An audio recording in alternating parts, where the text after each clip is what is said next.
જય સ્વામિનારાયણ.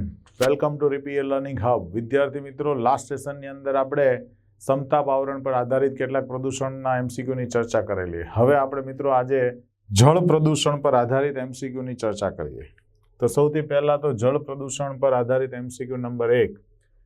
45 ppm કરતા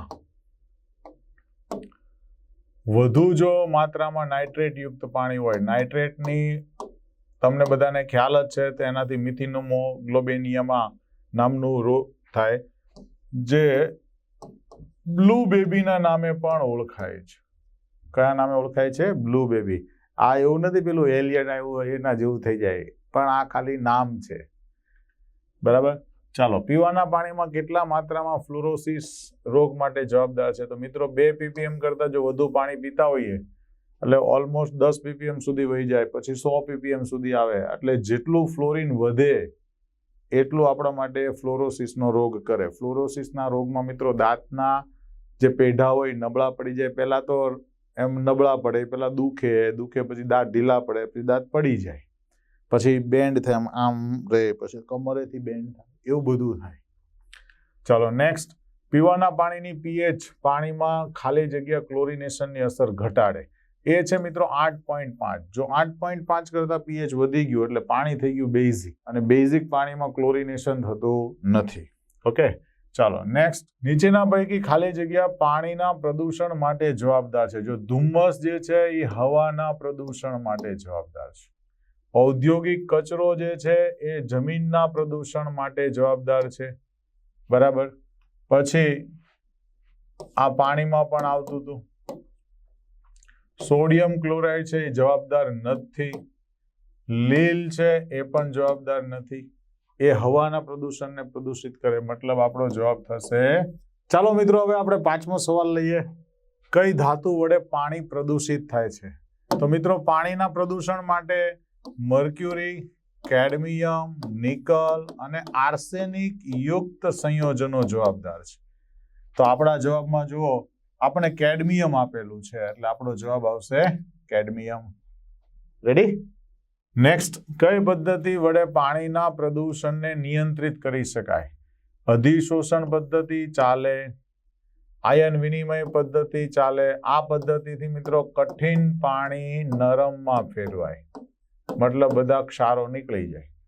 પ્રતિપરાસરણ પદ્ધતિ એટલે કે રિવર્સ ઓસ્મોસિસ પદ્ધતિ, આરઓ સિસ્ટમ, ટૂંકમાં 3 પદ્ધતિ ચાલે એમ છે. ઓકે. 100 મિલીમાં કેટલા કેલિફોર્મ જીવાણુની સંખ્યા હોય તો એવું પાણી પીવાથી મૂત્રમાર્ગના રોગ થાય? 10 થી વધુ. પેશાબમાં ઘણી વખત નથી દર્દી ફરિયાદ કરતા કે પેશાબમાં રસી થઈ ગયું, તેનું કારણ છે આ કેલિફોર્મ જીવાણુઓ. બીજું, પાણીના મુખ્ય પ્રદૂષકો કયા છે?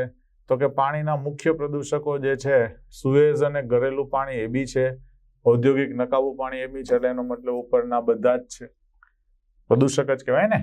ચાલો, આયન વિનિમય પદ્ધતિમાં રેઝિનની મદદથી કયો આયન નીકળી જાય છે? તો કે સોડિયમ આયન જે છે એ દૂર કરવામાં આવતો નથી, બાકીના બધા નીકળી જાય. આ બધા દૂર થાય.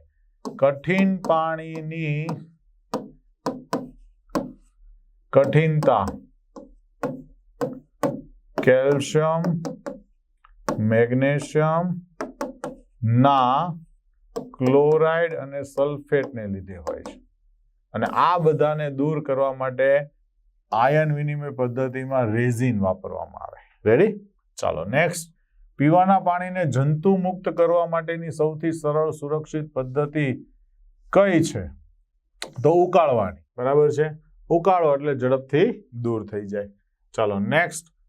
પાણીને ઝડપી અને વધુ અસરકારક રીતે જીવાણુ મુક્ત કરવાની યોગ્ય પદ્ધતિ કઈ? તો કે ઓઝોન જે છે એ આપણે, હા જો ઉકાળવાની પદ્ધતિ બહુ વિશ્વાસપાત્ર ન રહે, ઘણી વખત અમુક સૂક્ષ્મ બેક્ટેરિયા રહી પણ જતા હોય. બરાબર.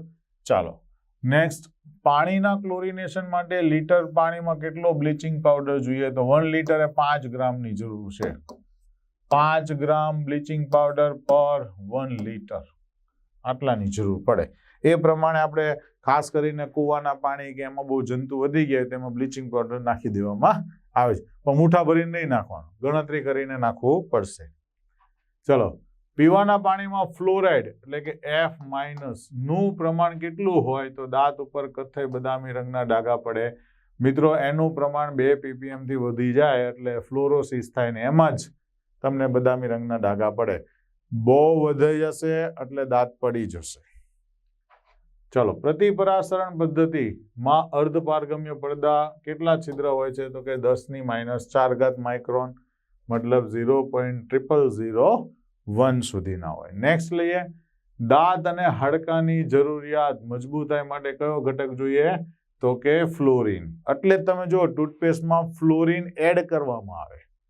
આખો સમાજ હોય કે જેના ખોરાકમાં પણ ફ્લોરિન નહીં જતું હોય તો એવા લોકો માટે જમીનમાં ફ્લોરિન નથી એટલે પાણી દ્વારા પણ નહીં જતું હોય તો એ લોકોને દાંત મજબૂત રહે એટલા માટે ફ્લોરિન રાખવામાં આવે છે.